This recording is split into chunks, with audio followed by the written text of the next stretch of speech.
누가복음 1장 1절, 2절, 3절까지 함께 읽습니다.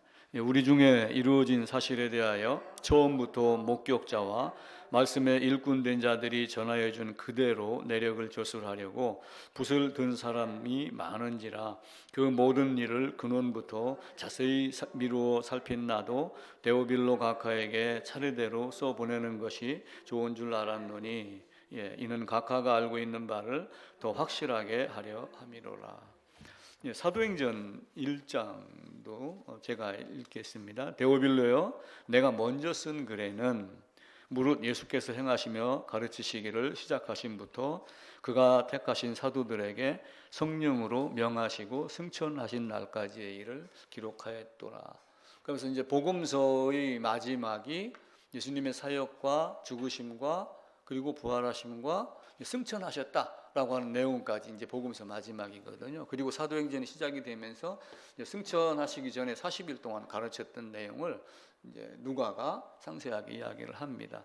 근데 이제 누가복음에 보게 되면은 그 예수님의 행적, 예수님의 말씀 이것을 누구에게나 전하고 싶어가지고 이걸 전하려고 노력을 한 사람들이 굉장히 많이 있다. 근데 그 중에 나도 그 중에 한 사람이다라고 하면서 그 모든 일을 근원부터 자세히 미루어 살핀 나도.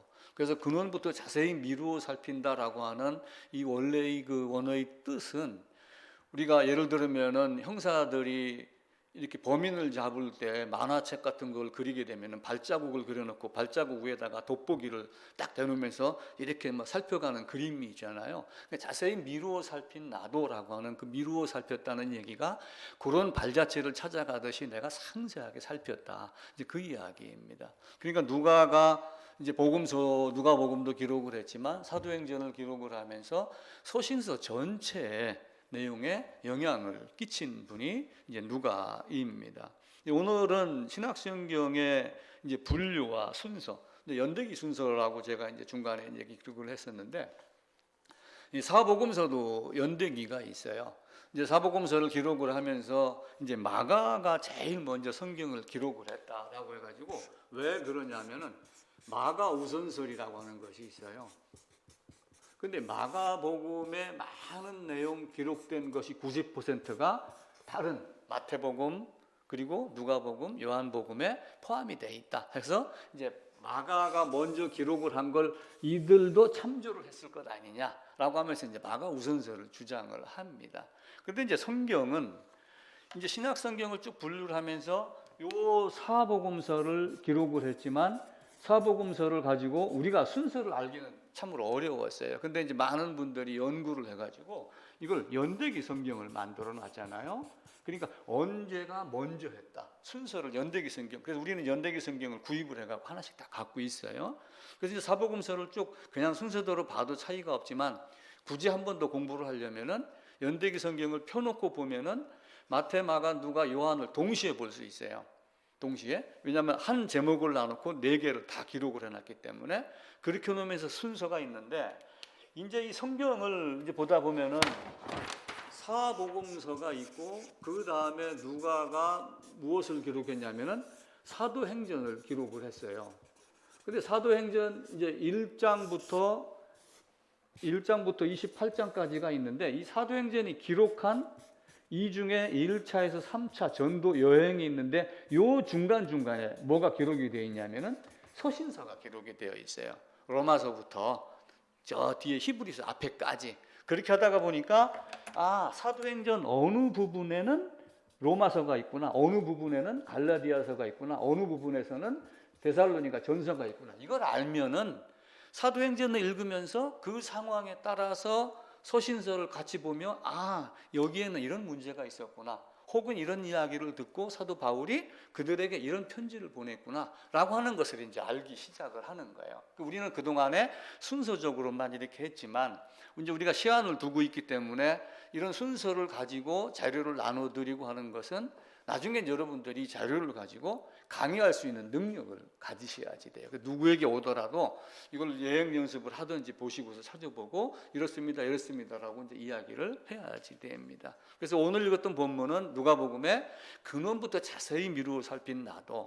그래서 누가가 그걸 하면서 이렇게 찾아가면서 아마 마가복음도 어쩌면은 미리 참조했을 수도 있고, 또 한편으로는 마가복음뿐만이 아니라 예수님을 따라다녔고, 누가는 또 베드로도 따라다녔고, 많은 따라다녔습니다. 바울도 같이 다녔고, 더 특별히 누가는 의사였어요. 의사였기 때문에 바울이 건강이 좋지 않아서 수행을 하면서 계속 살폈지 않았을까. 그리고 마지막에 순교하기 직전에 쓴 성경이 디모데후서인데, 그때 사도 바울이 누가만 나와 함께 있다 이렇게 얘기를 하면 누가가 끝까지 동행한 얘기가 나와요. 그러니까 사도 바울과 동행을 하면서 전도 여행지를 찾아다니고 어때, 언제, 어느 때, 어느 장소에서 무엇을 썼다, 기록했다, 내용이 무엇이다, 갔던 데 상황이 이렇더라, 이런 것들을 누가가 상세히 말했기 때문에 사도행전을 읽으면서 서신서를 보게 되면은 신약 성경 전체가 이렇게 한눈에 잘 들어오지 않을까. 그래서 이제 이 자료도 제가 계속 나눠 드리니까 그걸 보시고 이렇게 하시길 바랍니다. 이제 배포 자료를 이제 보시면서 하고 되고, 참조하고 나중에 댁에 가셔서 이제 보셔도 되고, 이제 우선 귀와 눈은 저에게 이제 집중을 해주시면 좋습니다. 지난주 걸 잠깐 복습을 할게요.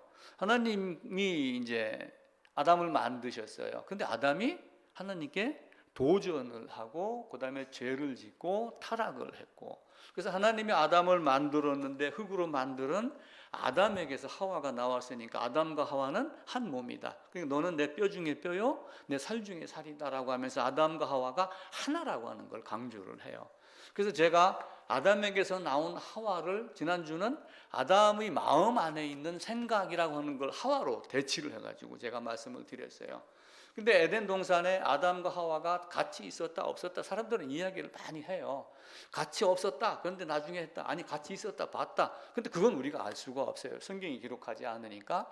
단지 이제 저는 아담의 마음을 하와로 표현을 하고 아담에게서 나온 그 마음의 생각이 먼저 움직이니까 아담이 움직였다, 마음의 생각에 따라서 행동도 움직였다, 이렇게 보는 거예요. 그래서 하와가 하는 거를 하와는 계속 사탄하고 이야기를 주고받아요. 먹어라, 먹지 마라, 하나님과 같이 된다, 안 된다, 죽는다, 안 죽는다 계속 하는데, 아담은 그동안에 성경 말씀이 하나도 아담의 말이 기록이 되어 있지 않아요. 아담은 물끄러미 바라봤는데 사실은 물끄러미 바라본 것이 아니라 그것이 아담의 마음이었다라고 저는 보는 거예요. 그러다가 마음이 딱 바뀌면서 하와가 먹자라고 하니까 아담도 먹은 거예요, 사실은. 근데 이제 성경의 기록은 하와가 먼저 먹고 그리고 안 죽는 걸 보고 아담도 먹었다.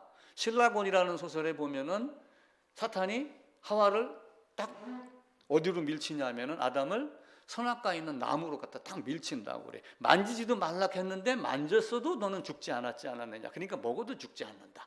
이런 논리로 접근을 했다라고 존 밀턴이 신라곤에는 그렇게 기록을 했어요. 그래 놓고 이제 실제 안 죽었으니까 안 죽는구나. 근데 이제 영의 죽음이라는 개념을 몰랐던 거죠. 영이 먼저 죽고 그 다음에는 심판을 받아서 고난받다가 육체도 죽고 마지막에는 영원토록 죽는 거를 생각하지 아니하고 눈앞에 죽음이 없으니까 그걸 먹은 거예요, 아담이. 그렇게 먹었는데 결국 아담과 하와는 한 몸 한 혈통이다. 그러니까 아담과 하와가 한 몸 한 혈통인데 이 중에서 나온 사람, 아담에게서 나왔고 아담에게서 나온 둘은 사실은 하나거든요. 하나. 이 둘에게서 나온 모든 인간은 역시 결국은 범죄한 죄인으로 떨어지는 거예요. 그러니까 모든 사람들은 다 뭐가 돼요? 죄인이 됐다. 로마서 5장 12절에 있는데도 사도 바울의 말대로 모든 사람이 죽는 것은 모든 사람이 죄를 범했기 때문이다.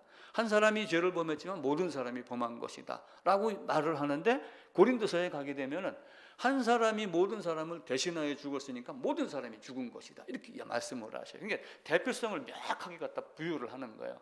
내가 아담 안에 없었다면은 예수님의 대표성도 사실은 적용이 안 돼요.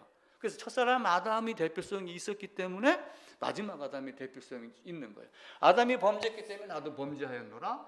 예수님이 대신하여 속죄해갖고 한 사람이 죽었는데 모든 사람이 죽었다. 후서 5장인가는 그렇게 말씀을 하셔요. 그래서 이 두 가지의 대표성의 연관성을 잘 기억을 하셔야지 돼요. 근데 아담을 만들어 놓고 한 건 뭐냐면 여기서 이제 많은 사람을 만들어 놨어요. 아담뿐만 아니라 태어나는 모든 자들을 가지고 하나님을 찬양해라. 나를 찬양하게, 나에게 영광을 돌리게 이렇게 하게 만드는 거예요. 이제 그 사실을 정확하게 아는 거예요. 그걸 알고 예배를 드리고 찬양을 드리는 자가 불편한 마음으로 깨끗하지 못한 마음으로 부르면 그게 진짜 찬양이 되겠어요? 거룩한 자로 찬양을 드리는 게 맞겠죠. 그래서 예수님도 수가성 여인에게 우리는 아는 것으로 예배를 드리고 너희는 알지 못하는 것으로 예배를 드린다. 그래서 우리가 자꾸 성경을 예배라고 하여 아무것도 아니고 거룩합니다. 이게 예배가 아니에요. 지금 우리가 착각을 하고 있는 거예요. 많은 세상 교회가. 이 가장 많이 모이는 예배 시간을 통하여 성경을 더 깊이 알아야지 돼요. 근데 아담이 범죄했어요. 이 아담이. 그럼 아담이 범죄한 것을 놓고 사람들은 하나님이 계획이 틀어졌다 이렇게 생각을 해요. 하나님이 계획이 틀어진 걸 얼른 수정을 해서 아담으로 회복시키고 이렇게 진로를 다시 바꿨다라고 하는데 하나님의 계획이 틀어질 수 있나요? 전혀 없습니다. 하나님은 말씀하신 대로 이루십니다. 예를 들면 아브라함에게 4대 만에 네 후손이라고 미리 말씀했는데 430년 후에 이루셨죠. 나중에 에스라서에서 보면은 고레스를 향해 가지고 고레스가 이렇게 돌아가라 이렇게 말해요. 그런데 역대하 마지막 부분 에스라서 1장 그리고 에레미야가 어딘가 보게 되면은 에레미야로 하신 말씀을 이루게 하시려고 사실은 고레스를 사용을 하시는 거예요. 근데 포로로 끌려가기 전에 에레미야 선지자를 통해 가지고 70년 있다가 포로에서 돌아오게 하겠다 이렇게 말씀을 하셔요. 근데 그 말씀을 이루게 하려고 어떻게 해요? 고레스를 사용을 하셔요. 그러니까 하나님은 항상 먼저 말씀하고 먼저 이루시고, 그러니까 에베소 1장에 있는 대로 창세전에 그리스도 예수 안에서 너를 예정했기 때문에 내가 너를 택하였노라가 되는 거예요. 사도 바울도. 그러니까 사도 바울이 가만히 가는데 악한 짓을 하니까 야 성격은 좀 올고진데 악한 짓 이런 걸 바꿔서 써먹을까? 이 개념이 아니란 말이에요. 이미 에베소에 있는 대로 창세전에 그리스도 안에서 예정했으니까 하나님이 사용하기 합당하게 정해놓은 그때의 그를 불러서 사용한 거예요. 그러니까 모든 일은 말씀대로 그리고 이루시는, 우연이 없고 반드시 필연적으로 이루어지는 것이다 라고 하는 걸 보여야 되는 거예요. 예를 들어서 조집사님이 저를 만났어요. 이거는 어쩌다가 우연히 만났을까요? 필연일까요? 우리가 보기에는 필연일 수가 있어요. 근데 하나님 보시기에는 완전한 하나님의 계획에 포함이 되어 있어요. 근데 언젠가는 또 헤어집니다. 그럼 그것도 뭐예요? 그것도 하나님의 계획에 들어가요. 사람은 아담들이 범죄한 것을 하나님이 고친다라고 하지만 바꿔 얘기하면은 지금까지 했던 말을 근거로 말한다면은 아담의 범죄는 하나님의 계획이다. 당당하게 이렇게 말해도 돼요. 근데 이제 성경에 그 말이 없으니까 일부의 사람들은 아담의 범죄도 하나님의 계획이라 말할 수 있다라고 이렇게 그냥 뜬구름 잡듯이 말하지만 이게 말씀하시고 이루시는 하나님의 속성, 영원 전부터 계획하신 대로 이루시는 하나님, 종말도 미리 계획하고 종말이 때가 돼서 거두어 들이시잖아요. 이걸 안다면 아담의 계획도 아담의 범죄도 하나님의 계획이다 라고 하는 거를, 그 신비로운 계획을 우리가 알지 못하지만 이 정도까지는 말할 수가 있어야지 돼요. 담대하게. 그래서 하나님이 우리에게 성경을 통해서 아담의 범죄가 어떤 것이다 라고 하는 것을 계속 가르치는 거예요. 그러니까 아담이 선악과를 먹었다 안 먹었다 자꾸 이게 문제가 아니라 아담의 범죄는 로마서를 한번 보겠습니다. 로마서 8장입니다. 로마서 8장 7절입니다. 249쪽입니다. 같이 읽읍시다. 육신의 생각은 하나님과 원수가 되나니 이는 하나님의 법에 굴복하지 아니할 뿐 아니라 할 수도 없습니다. 육신에 있는 자들은 하나님을 기쁘시게 할 수 없느니라.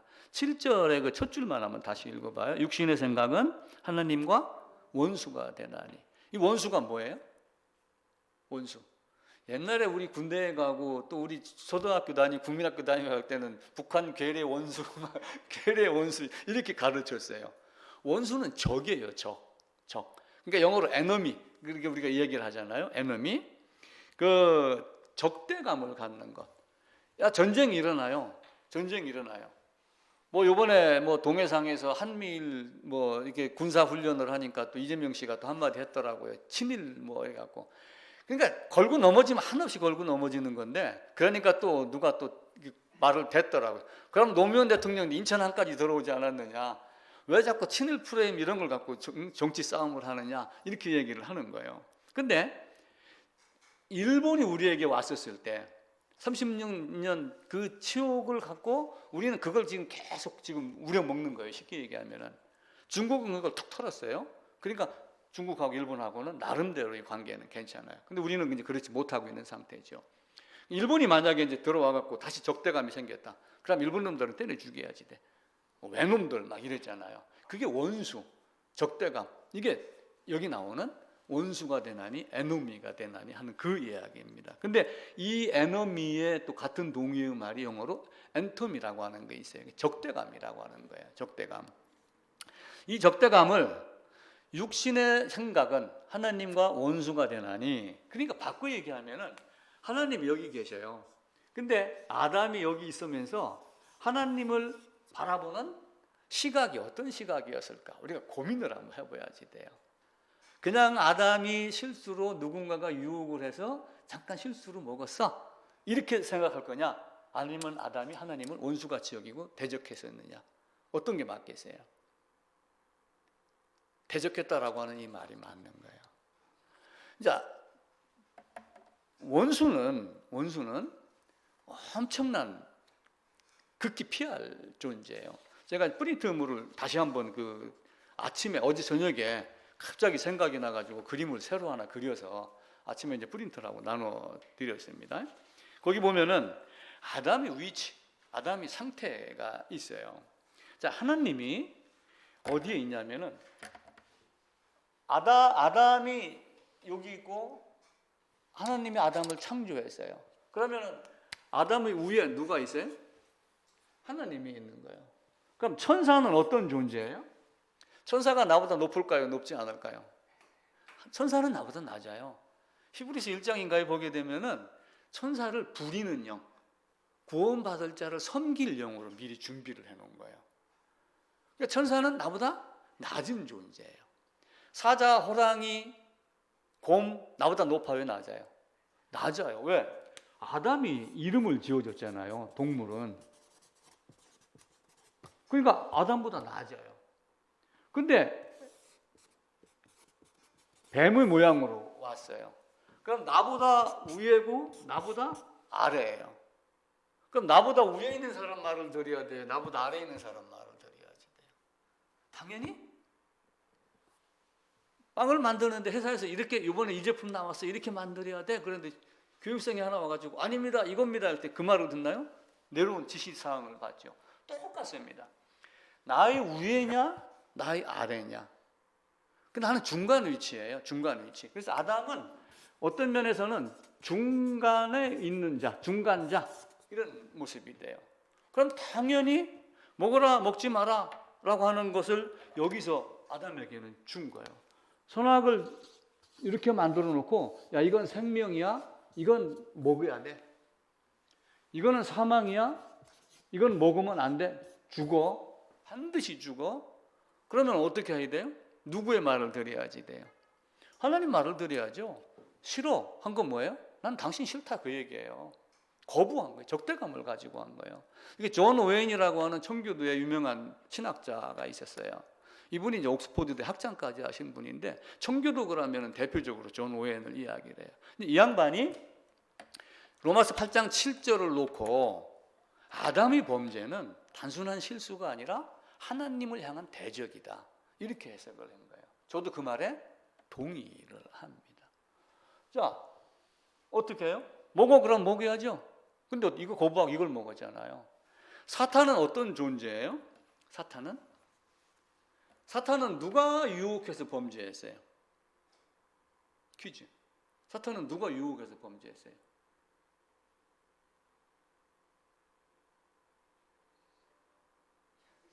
스스로. 정답이에요. 사탄은 아무도 유혹하지 않았어요. 스스로 하나님의 자리를 탐내고 스스로 하나님께 대적을 했어요. 그리고 결국은 나락으로 떨어졌죠. 근데 자기가 스스로 해서 못한 거를 이 사탄은 아담을 유혹을 한 거예요. 근데 유혹에 넘어갔어요. 저 계시록 뒤에 가면은 벌을 받아요. 근데 사탄 벌 받아야 안 봐요. 사탄이 벌을 더 크게 받아요. 당연히. 왜 그래요? 아담은 그나마 유혹이라고 하는 적대감을 가졌지만 유혹에 넘어간 잘못이 있고, 사탄은 스스로 범죄, 스스로 하나님을 대적, 스스로 하나님의 자리에 앉으려고 했던 거예요. 그래서 사탄은 더 악랄한 존재가 되고 더 악한 심판을 받고, 그리고 그 졸개들도 거기에 끌려 들어간 유혹당한 많은 사람들, 많은 그 쫓아다닌 천사들, 따라다니는 추종자들도 다 그렇게 사탄이 벌을 더 크게 받는 이유가 그것 때문에요. 사탄은 아무에게도 유혹받지 않고 스스로 범죄를 했다는 거예요. 근데 아담은 어떻게 했어요? 동물로 변장한 뱀의 말도 들었어요. 쉽게 얘기하면 시중이에요. 아담이 뱀에게 이름을 지어줬어요. 너는 뱀이야, 너는 사자야. 그럼 에덴에서는 어떻게 했겠어요? 사자에게 너 저리가 앉아 있어.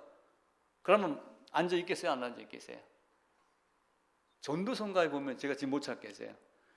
모든 짐승 공중의 새도 사람이 길들일 수 있거니와 사람이 혀는 길들이지 못한다라고 하며 공중의 새나 짐승도 사람이 길들이는 걸 말해요. 그러면 아담이 자기 이름을 지어준 뱀 길들인 것 같이 앉아, 까불지 마 임마, 너 쭈그려 앉아 있어, 나 골방에 들어가 있어. 그러면 어떻게 되겠어요? 못 나오죠. 근데 아래 것에게, 자기 하인에게 하인의 종이 된 거야. 아담이 비참한 길을 스스로 따라간 거예요.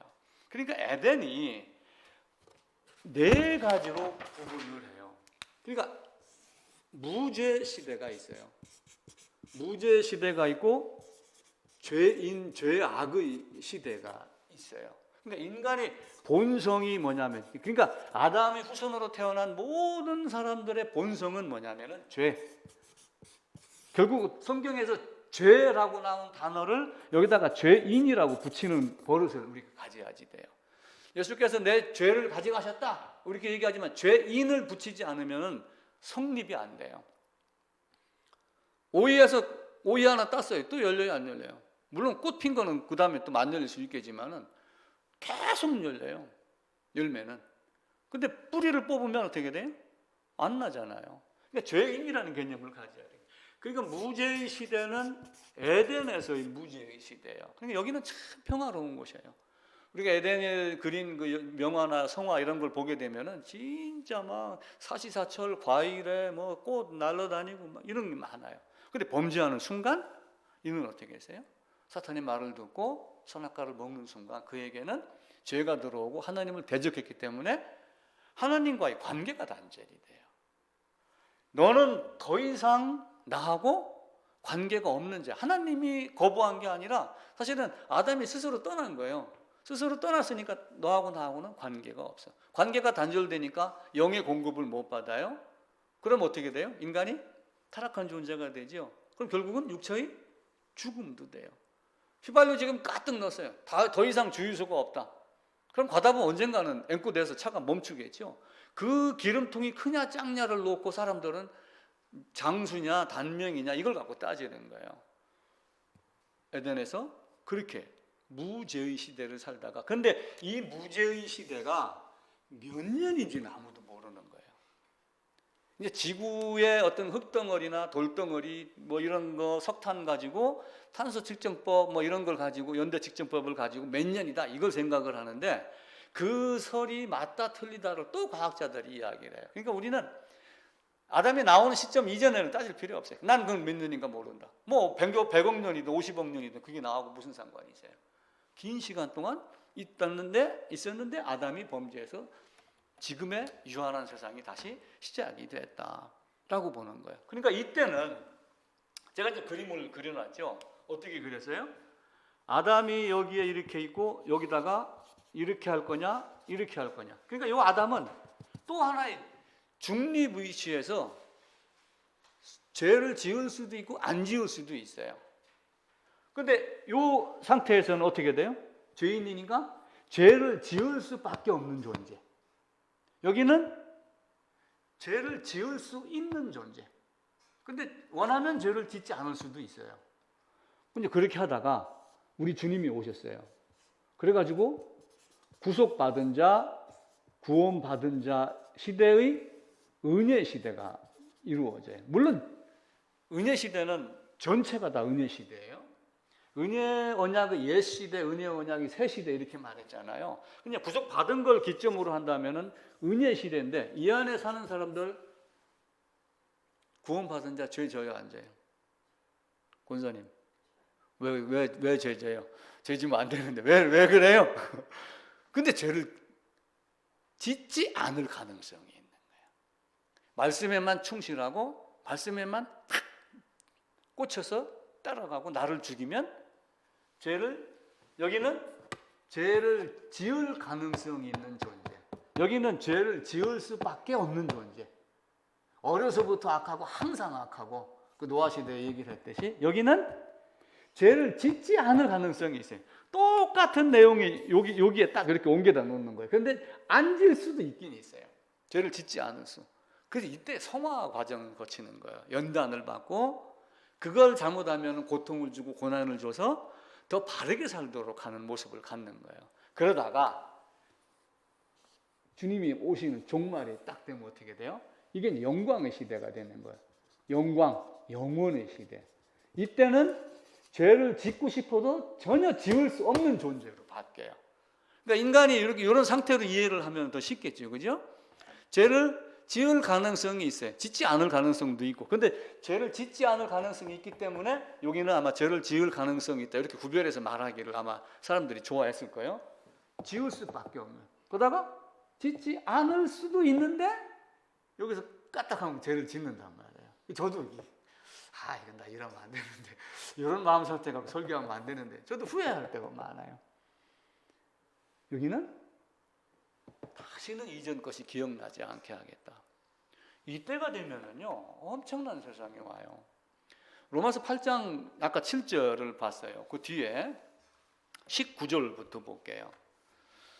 피조물이 고대하는 바는 하나님의 아들들이 나타나는 것이니 피조물이 허무한 데 굴복하는 것은 자기 뜻이 아니요 오직 굴복하게 하시는 이로 말미암음이니라. 21절입니다. 그 바라는 것은 피조물도 썩어짐이 종로로 탄 데서 해방되어 하나님의 자녀들의 영광의 자유에 이르는 것이니라. 피조물이 다 이제까지 함께 탄식하며 함께 고통을 겪고 있는 것을 우리가 아노라.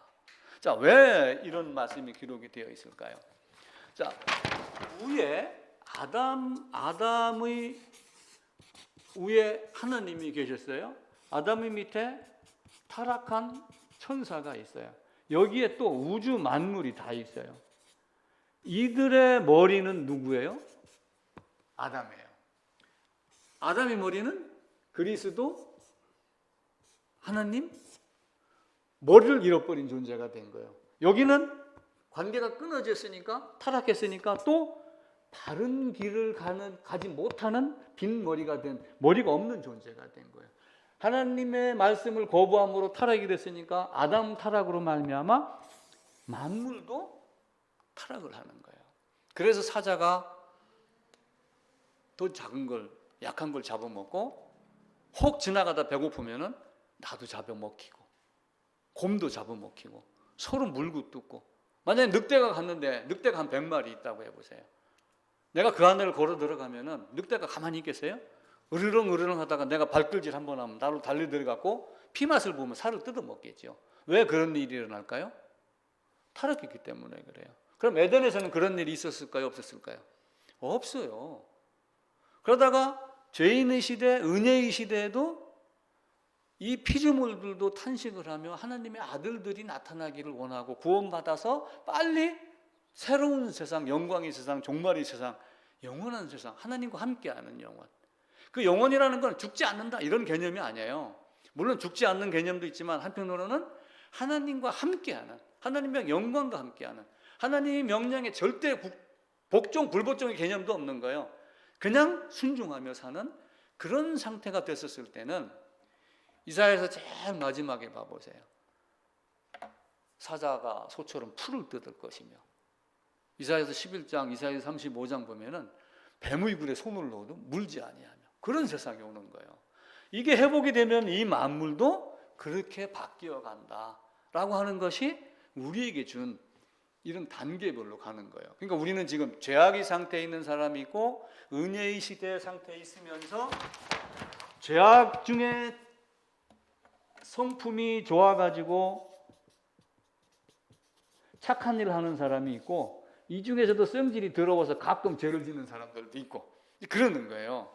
근데 이 겉모습을 보고 아이고 쟤는 교회도 다니고 성품도 착한 거 보니까 구원받았네?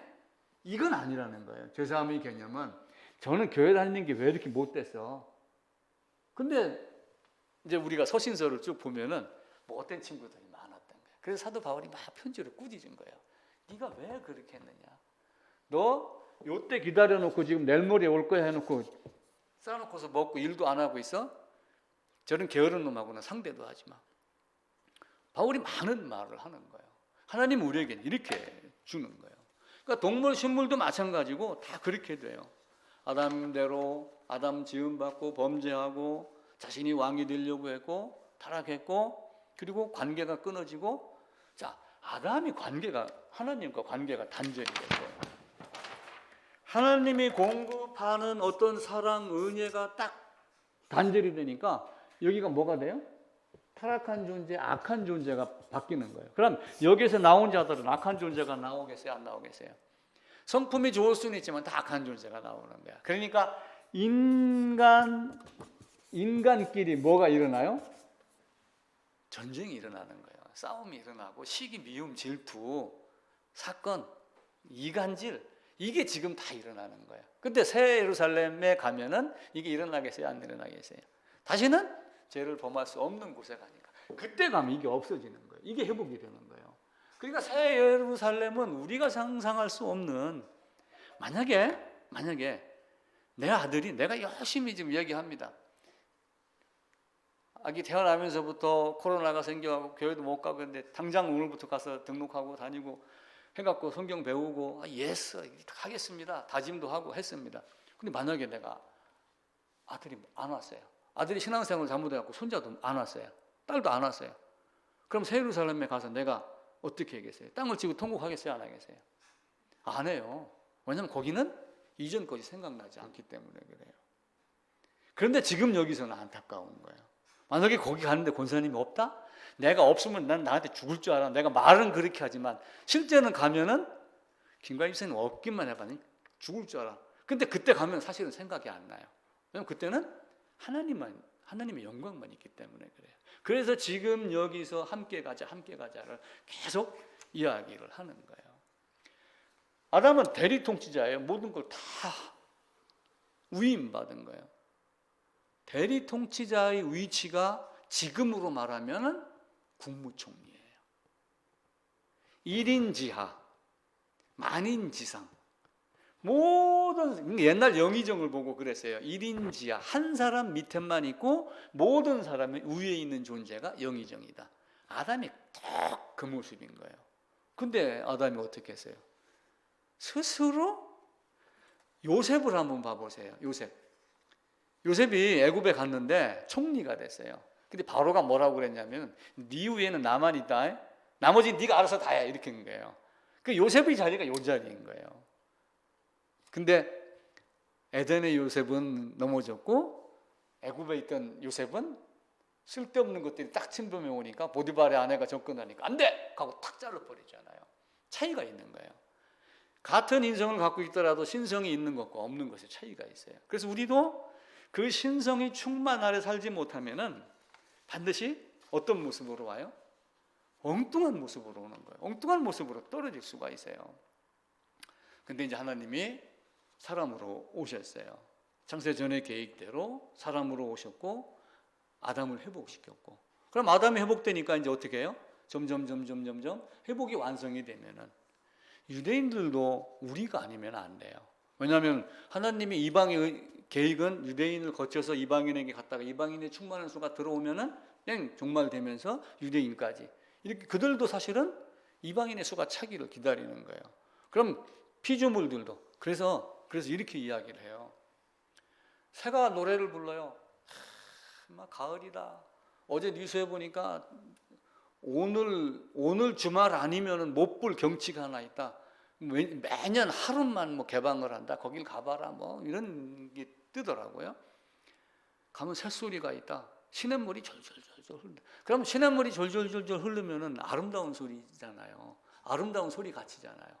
근데 로마서 8장 7절과 우리가 같이 읽었던 19절, 20절, 21절, 23절을 염두에 두면은 그 시냇물이 흐르면서 왜 이 고운 시냇물에 쓸데없는 쓰레기가 끼어들고 농약이 끼어들고 나는 빨리 회복하고 싶어 라고 애치는 소리로 들린다는 거예요. 어떤 사람이 마음에는 새가 막 짖어요. 새가 막 짖는데 야 내가 너 아니었으면 지금 에덴에서 이렇게 살고 있는데 너 때문에 지금 내가 이 노래가 기쁨의 노래가 아니라 슬픔의 노래야. 이렇게 바라볼 수도 있다는 거예요. 그죠? 생각의 차이에 따라서 모든 것이 달라지는 거예요. 나는 지금 빨리 회복되기를 바라는 그 간절한 마음으로 지금 삐약삐약하고 소리를 지르고 노래를 하는 것 같은데 너희는 그냥 머무르고 노래만 찾아? 새의 울음소리가 뭐 좋아? 이것만 찾아? 이렇게 생각을 하는 거예요.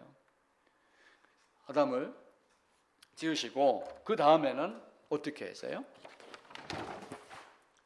에덴에서 쫓겨나면서부터 계속해서 모형을 가리킨 거예요.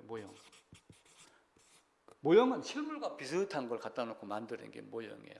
예표는 어떤 이론적인 것, 어떤 이런 생각을 가지고 보여주는 거예요. 이 모형을 가지고 모형 혹은 예표를 가지고 누구를 가르쳐요? 예수 그리스도가 올 거다를 여기서 계속 가르치는 거예요. 지금까지 가르친 거예요. 요셉을 통해서도 가르쳤고 아브라함, 이삭 노로 말미암아 오직 이삭으로 말미암아 하면서 번제 제사 이런 거 많은 거 다 가르쳤잖아요. 그런데 이제 사람들이 착각하는 거는 예수님이 다 해놨어. 이 말에 지금 쏟고 있는 거예요. 예수님이 다 해놓은 건 맞는데 반드시 필요한 두 글자가 있다고 그랬죠. 뭐였죠?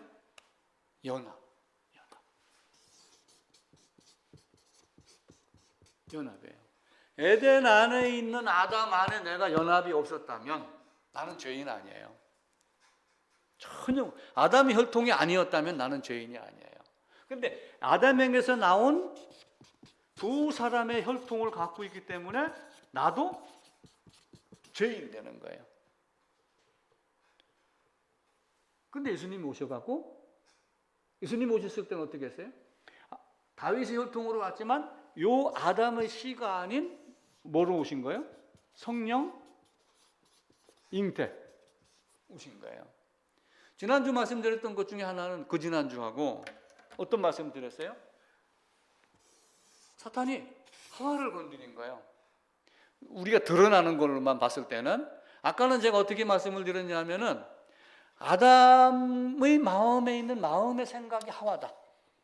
그래서 그 생각을 톡톡톡 건드리는 거예요. 그러니까 유혹은 사탄이 딱 건드려서 유혹이 생긴 게 아니라 유혹이라고 하는 존재가 흙 속에 수많은 잡동사니 이런 것들이 많이 있는데 땅속에 들어가서 어떤 유기물만 들어가면은 싹이 나와갖고 잡초도 나오고 하듯이 뭔가 툭 건드리니까 여기에서 뭐가 나온 거예요?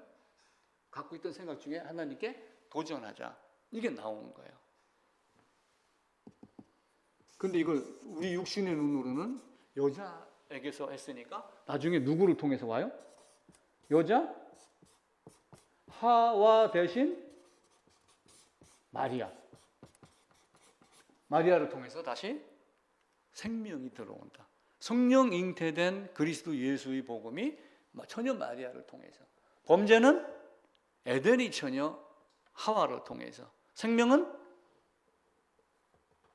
다윗의 혈통 후손 그리고 마리아, 처녀 마리아를 통해서 다시 들어와요. 이렇게 복음이 온 세상에 퍼집니다.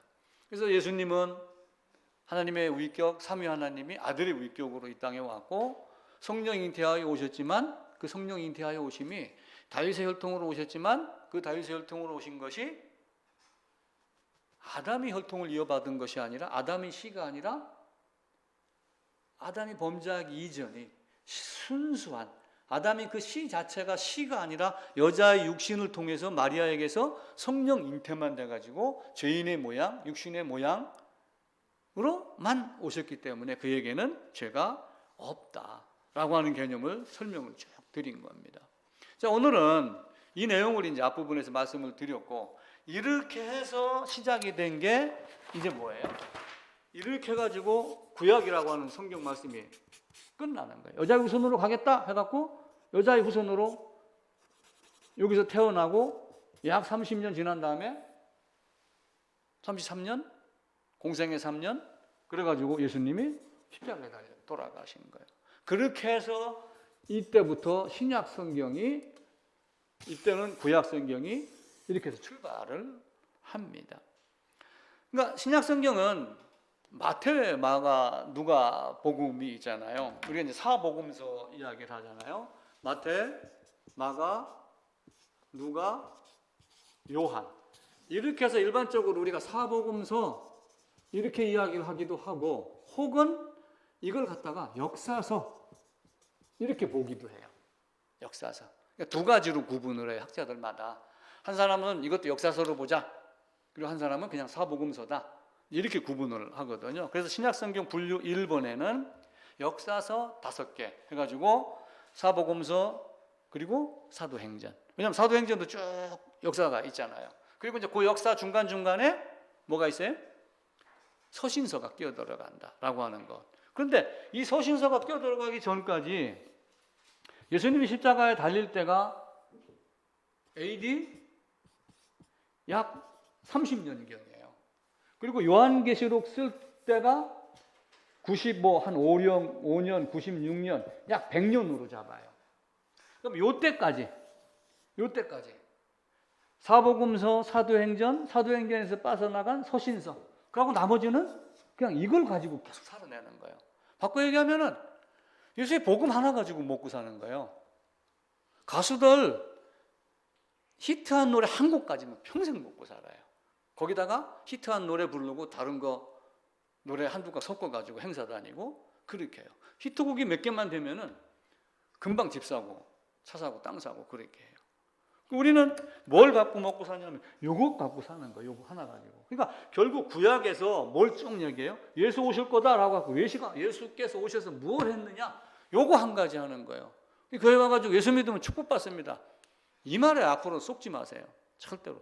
물론 축복받지요. 그 축복에는 영생의 영광의 축복이 있고 그러는데 이들이 얘기하는 축복은 기복에 대한 거기 때문에 거기에 너무 기대를 하시면은 안 됩니다. 그래서 역사서 안에 사복음서.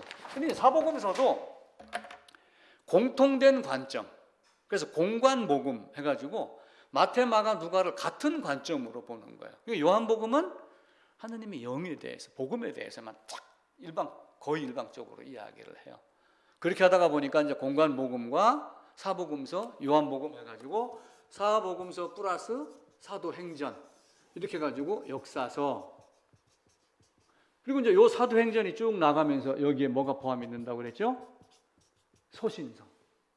이 서신서는 사실은 바울의 서신서예요. 바울의 서신서. 근데 바울 서신서 안에 12제자가 또 있잖아요. 거기에 누구도 있어요? 베드로도 있었지요. 예수님의 형제들도 나중에 성경을 써요. 그게 누구냐면 야고보. 이들은 예수님 있을 때는 안 믿었어요. 자기 형제들이라도 믿지 아니함이더라. 또 한 친구가 또 있는데 유다라고 하는 사람. 가룟 유다 말고 예수님의 형제 유다가 있어요. 이 야고보서를 썼고 유다서를 쓴 거예요. 그리고 베드로는 여기 이제 사도행전 안에 베드로도 나와요. 근데 베드로 전서, 후서, 야고보서, 유다서. 여기 사복음서에 요한복음 쓴 사도 요한이 이쪽에서 뭘 쓰냐면 요한복음, 요한 1, 2, 3서 이렇게 써요. 그럼 이제 신약 성경은 간단하게 사도행전만 잘 이해가 되면은 전체적으로 이렇게 되겠구나 라고 하는 게 이제 보이기 시작을 하는 거예요. 신약 성경 분류 2에 보면은 사복음서, 마태, 마가, 누가, 요한, 사도행전 하나. 그래서 아까는 이제 요 5개를 역사서로 봤잖아요. 그다음에 서신서입니다. 사도행전 안에 바울 서신이 있고 일반 서신이 있고 요한 서신이 있어요. 신약 성경 분류 2에. 사도행전은 승천 이후의 일, 그리고 사도 바울이 로마 감옥에서 구금되어서 복음 선포하던 것까지가 설명이 되어 있고요. 그래서 바울 서신이 로마서, 고린도 전후서, 갈라디아서, 에베소서, 빌립보서, 골로, 살전, 사루, 딤전, 딤후, 디도서, 빌레몬서, 우리의 성경 순서대로는 지금 그렇게 되어 있고요. 그런데 나중에 이제 감옥에 갇히면서 옥중서신이라고 성경 4개를 씁니다. 그게 에베소서, 빌립보서, 골로새서, 빌레몬서. 그리고 나중에 로마 감옥에서 풀려나와 가지고 어디로 가냐 하면은 한 번 더 여행을 더 다녀요. 그걸 이제 제 5차 전도 여행이라고 이야기를 합니다. 그때 이제 또 마지막에 감옥에 갇혀갖고 디모데 전서를 쓰고 디도서를 쓰고 그리고 디모데 후서를 쓰고 나서 바로 순교당해요.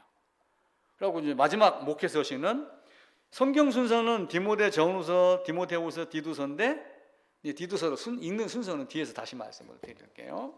그리고 이제 일반 서신, 이제 바울 서신이 13개인가가 되니까 집중적으로 바울 서신이 앞에 들어가 있고 나머지 뒤에는 히브리서, 그리고 야고보, 베드로, 전후서, 요한 1, 2, 3서, 유다서는 공동 서신이라 해가지고 제일 뒤에다가 이렇게 넣었습니다.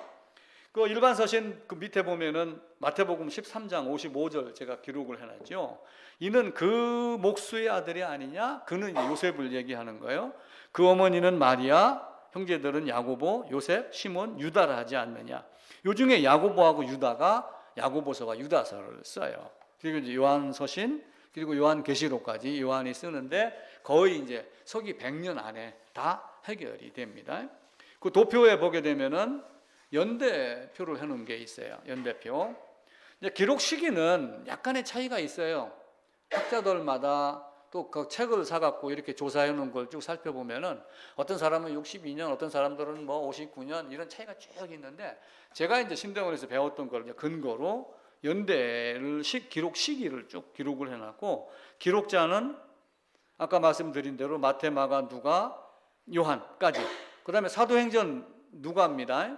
그러니까 누가복음을 기록한 것이 누가복음이 전편, 사도행전이 내가 전에 기록하기를 했으니까 사도행전은 누가의 후편이 되는 거예요. 이렇게 해가지고 사도 바울, 그리고 히브리서, 야고보서, 베드로 전후서, 요한계시록까지인데 이제 히브리서에 대한 논란이 많아요. 이제 칼빈 같은 경우는 이거는 바울 저자는 아니다 이렇게 봐요. 근데 어떤 사람은 바울이다. 저도 바울로 봐요. 성경을 이렇게 복음을 제대로 풀어낼 수 있는 사람은 바울 외에는 없다. 저는 이제 이렇게 보는 거예요. 서신서하고 로마서, 갈라디아서를 기준으로 보면은 그 뒷페이지입니다.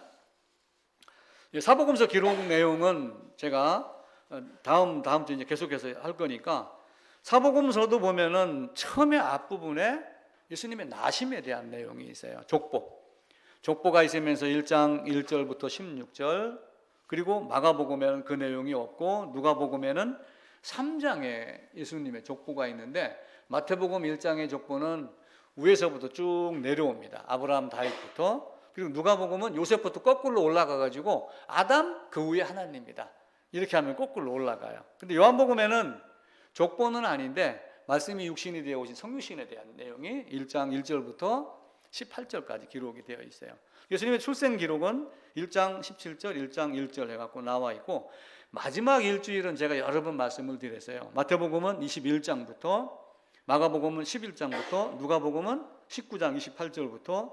그래가지고 마지막 일주일에 대한 분량이 3분의 1 내지 절반 정도를 차지해요. 그러니까 복음서에서 가장 중요한 건 무엇을 말하고자 하는 거예요? 마지막 일주일 예수님의 십자가가 왜 있었는가? 거기는 십자가에 대한 내용만 쭉 있었지만은 그 내용을 통해 가지고 십자가가 이렇게 고통을 받고 돌아가신 이유가 무엇일까라고 하는 것을 서신서를 통해서 바울을 통해서 또 배우는 거예요. 그 밑에 있는 사도행전과 서신서 읽기입니다. 그래서 제가 1번부터 이제 번호를 몇 개 매겨놨는데 오늘은 짧게만 설명을 드릴게요. 사도행전 1장부터 8장까지는 이제 사도 바울이 부름 받기 이전의 내용이에요. 그래서 1장에는 예수님이 승천했던 내용, 그리고 예루살렘 이제 그렇게 하면서 나중에 예수님의 아우들도 사도행전 1장 보면서 합시다. 사도행전 1장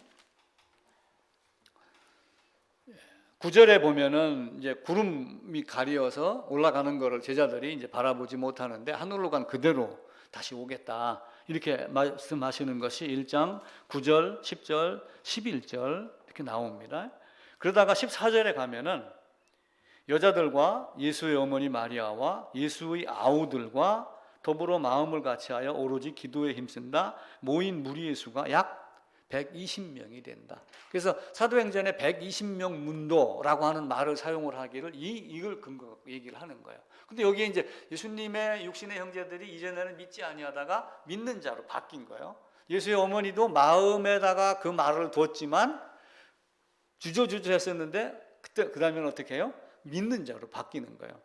무덤에 갔었을 때 다 어떻게 했어요? 예수님이 부활을 생각하고 갔나요? 아니에요. 다 죽어서 장사 지낼 거 준비하고 간 거예요. 사실은 요셉도 3일 뒤에 부활할 것이다 라고 제가 설명을 했지만 바꿔 얘기하면은 그도 어쩌면은 부활을 제대로 알지 못했기 때문에 장사 지낸 무덤을 제공한 것과 또 다르게 설명할 수도 있겠죠.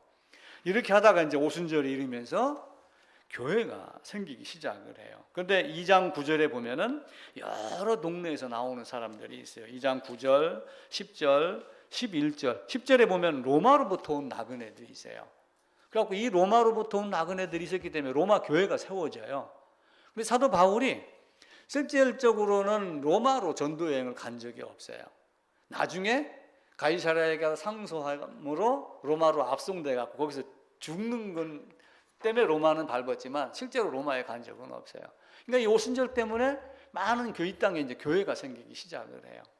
근데 이제 유대인들이 포로로 끌려가면서 지역별로 동네별로 사람들이 모일 수 있는 사람들이 이렇게 모여가지고 뭘 만들었냐면은 회당을 만드는 거예요. 예전에는 다 어떻게 했어요?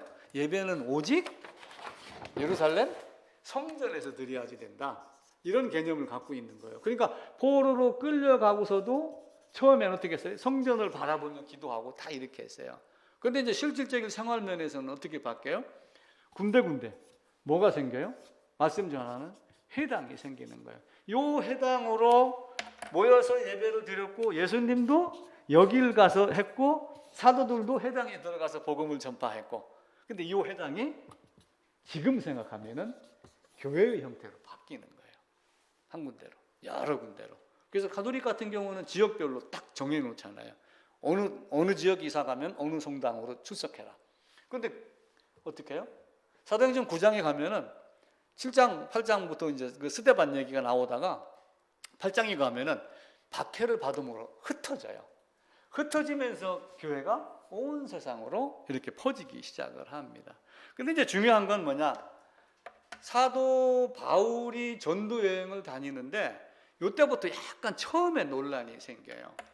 9장, 12장 해가지고 사도 바울이 복음을 깨닫고 그리고 많은 거 생각을 하고 복음을 깨닫자마자 예수는 그리스도야 라고 전하기 시작을 하다가 13장부터 14장까지 전도 여행을 떠나요. 요 그림 있는 페이지, 요 밑부분입니다. 사도행전 13장, 14장에서 제1차 전도 여행을 떠나요. 근데 1차 전도 여행을 떠나고 이제 성경 읽기 순서를 지금 대략 말씀을 드릴게요. 1차 전도 여행이 사도행전 13장에서 14장을 갔다 오는데 15장에서 어떤 게 발생하냐면은 예루살렘에 바울이 올라가요. 바울이 왜 올라가냐면은 이 중에서 보낸 사람, 여기서 내려오는 사람 어떤 사람들이 가끔 이상한 말을 했어요. 구원 받았어? 그래도 할례 받아야지 구원이 유지가 돼. 이렇게 하며 은혜와 행위를 조합을 하는 혼합 종교를 만들기 시작을 해요. 그래갖고 사도 바울이 무슨 소리 하는 거야? 그래가지고 여기 올라가서 막 따져요. 그러면서 야고보하고 베드로가 맞아, 오직 은혜야, 유대인뿐만이 아니라 이방인도 오직 믿음이야 라고 하는 것을 선포를 해요. 이렇게 하고 나서 다시 전도 여행이 시작이 되는데 이제 요 내용이 갈라디아서에 기록이 되어 있지 않다. 요 내용이 그것 가지고 성경을 쭉 기록을 할 때 요때 사도 바울이 전도 여행을 갔었을 때 요 전도 여행 갔을 때가 어디냐면은 갈라디아 지역을 갔는데 이 갈라디아 지역의 남쪽이다. 이걸 본 거예요. 남쪽이다. 자, 이제 그림 보면 제일 왼쪽입니다. 지금의 터키거든요. 아랫지방 남갈라디아설, 북쪽에 북갈라디아설. 근데 이제 이때 당시에 바울이 몸이 안 좋았던 상태예요. 그래서 북갈라디아에 못 갔다, 안 갔다. 연구하는 학자들은 그렇게 이야기를 해요. 거기다가 저 부산에 있던 친구들이 강원도 오면은 여기는 어디 가든 다 산이야? 그렇게 이야기를 해요. 근데 마찬가지로 남쪽에서 있다가 북쪽에 갈라디아로 올라가면 지형이 험하답니다. 그러니까 바울이 그 아픈 몸을 이끌고 북갈라디아로 갈 수 없었다? 안 갔다? 안 갔을 것이다. 이렇게 보는 거예요. 그러니까 갈라디아서를 언제 썼느냐? 1차 전도 여행 끝나고 갈라디아서를 썼다. 이렇게 보는 거예요. 그래갖고 성경을 읽을 때 13장, 14장을 딱 읽고 그 다음에 갈라디아서를 읽어라. 이제 학자들이 이렇게 정리를 합니다. 그게 이제 남갈라디아서 설입니다. 그 다음에 그렇게 하다가 예루살렘에 갔다 오고 나서 내려와가지고 15장 36절부터인가 2차 전도 여행을 떠나요. 2차 전도 여행 떠난 이제 횟수는 50년, 52년 고린도 지역 이렇게 가죠. 그런데 이때 갔다 오고 나서 18장 22절인데 그 나중에 이제 고치세요. 18장 11, 그 중간에다가 18장 11절을 넣어가지고 데살로니가 전후서 읽기. 데살로니가 전후서를 읽는 걸로 이렇게 되어 있습니다. 그리고 이제 6번 항목에 가면은 사도행전 18장 23절에서 21절, 17절. 아침에 제가 이제 고쳐놨어요. 21장 17절. 전도여행을 가는데 주로 이제 에베소 지역을 가요. 그러니까 이스라엘이